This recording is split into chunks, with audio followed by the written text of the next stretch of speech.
Il-pulizija qed iżżomm żewġ persuni taħt arrest wara argumenti li nqalgħu f'Birzebbuġa. Net News jinsab informat li l-inkwiet huwa relatat mal-partitarji ta' Hajduk Split illi waslu f'pajjiżna għall-logħba kontra Gżira United.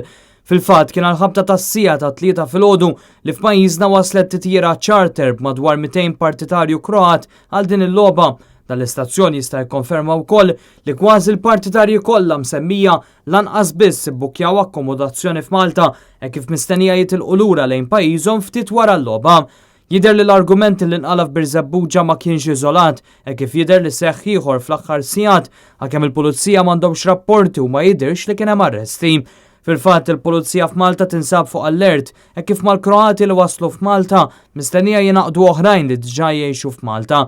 Bitħassibu li jista' jinqala l-inkwiet bejnhom u l-komunità mdaqsa ta' Serbi li jgħixu f'Malta. Sadattant il-UEFA klassifikat din il-logħba bħala high profile, jiġifieri li kien hemm riskju li jista' jinqala l-inkwiet. Fid-dawl ta' dan apparti delegat u osservatur ta' referees, il-UEFA appuntat ukoll uffiċjal tas-sigurtà min-naħa tagħha.